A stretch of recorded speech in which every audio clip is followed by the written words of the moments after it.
So you've decided you need a virtual assistant. Now, what do you do and how do you find this person that's helping to change your business? In this video, in this part of the series, we're going to talk about where to find the perfect virtual assistant, how to recruit them, and then we're going to talk about training them and delegating tasks to them so that you get back your time. All right, this is the Insurance Agency Owner's Guide to Finding and Hiring the Perfect Virtual Assistant. You have probably heard lots of people talking about they have virtual assistants inside of their insurance agency. How do you find this person? How do you find the right one? And then how do you have success going forward in your agency? All right, so first things first, where do you even go to look for the perfect VA? So the easiest route is you find a specialized virtual assistant staffing company and you reach out to them. My company, Agency Aid, this is what we do. That's a humble pitch, but that's going to be the last one you get. So then you can look at general freelance marketplaces. You can go to places like Fiverr, Upwork, etc. You can type in insurance and then you can look through the freelancers available and you can see if anyone has insurance experience there. Now you can go to insurance focused LinkedIn groups as well as Facebook groups. So you can go to LinkedIn, you can search groups, you can type in virtual assistant, and you can ask if anybody has experience with a VA, if they're not using their VA, or there may be virtual assistants that are inside those groups trying to network, looking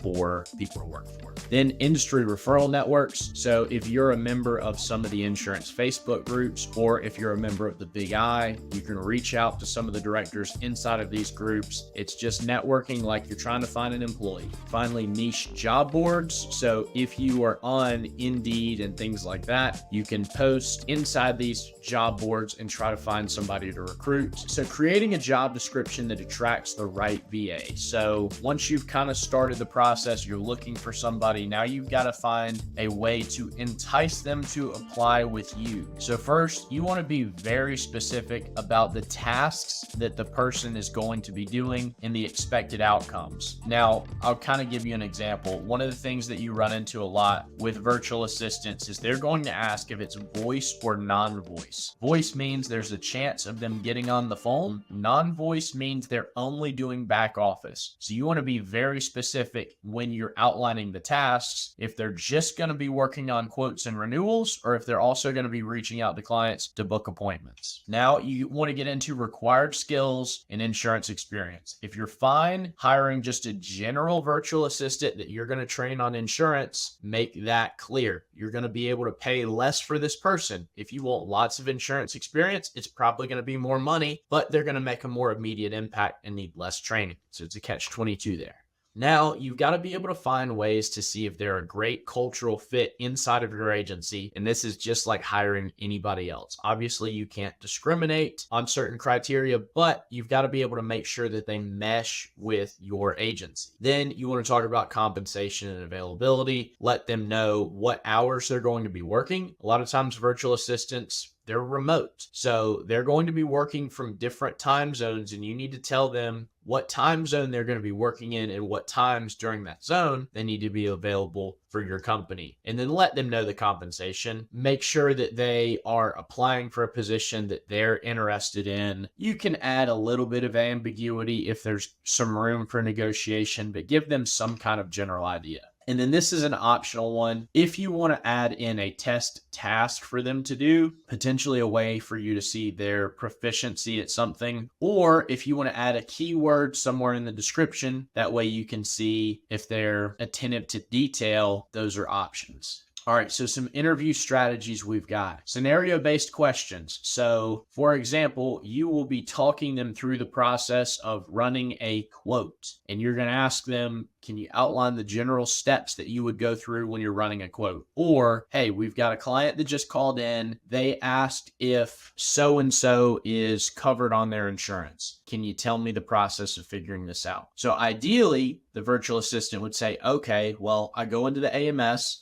I see what carrier that the client's placed with. I go to that carrier, I download the deck pages, and then I send the deck pages to the agent and they can check and see if that coverage is included. That's the ideal scenario of how that would go.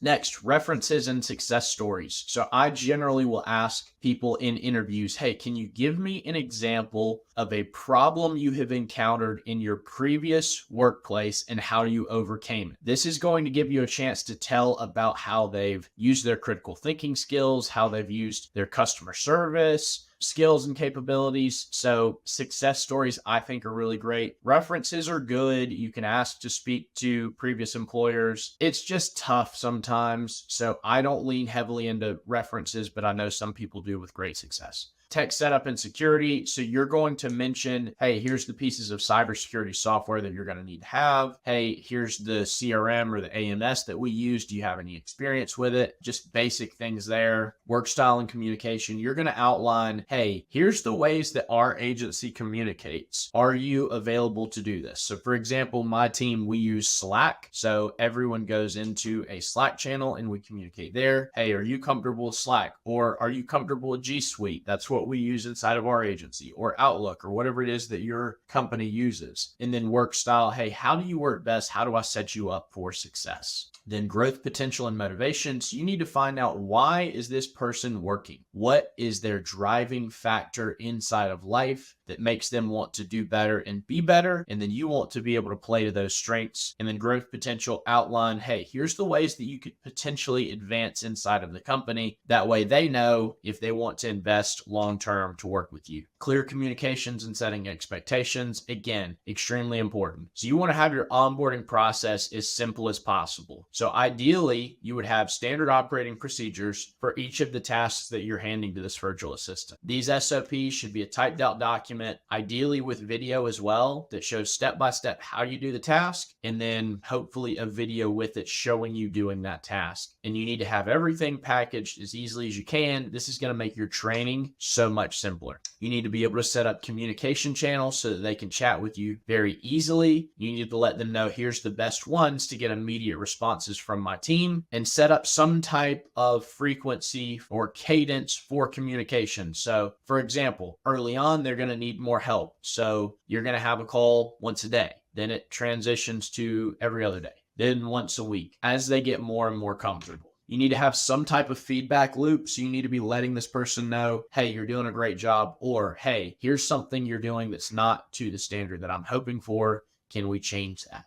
You need to have key performance indicators. That way they can easily know if they're being successful. And that way you can determine, hey, is this person doing things to the level that I hope? Is this a good fit, or do I need to look at replacing this person? And then confidentiality and non-compete. Just make sure you have all your CYA stuff. Protect your agency, protect your intellectual property. This can't be overstated. You've got to take care of your company above and beyond. And a contract is a very simple way to go ahead and start that process. So again, if you have any questions, feel free to reach out to my company, Agency Aid. This is what we do. We work with insurance agencies all over the US. We will help you in any way that we can. If you need a fully trained virtual assistant, we'd love to be able to help. So we teach our people with 250 training modules. Most of the people we're staffing now have a few years of experience. So they're going to come in knowing how to run quotes, how to shop renewals, all the things you need in your agency. Probably 70% of the tasks can be handled by a non-licensed person. So we'd love the chance to help. If you have any questions, though, reach out to my team. Our phone number and email is here on the slide. So hope you have a great day. Thank you for watching. Thanks so much for watching. In our next video, we're going to learn about how to keep your business secure while you manage virtual assistants inside of your team. Don't forget to subscribe and follow along for more updates. See you soon.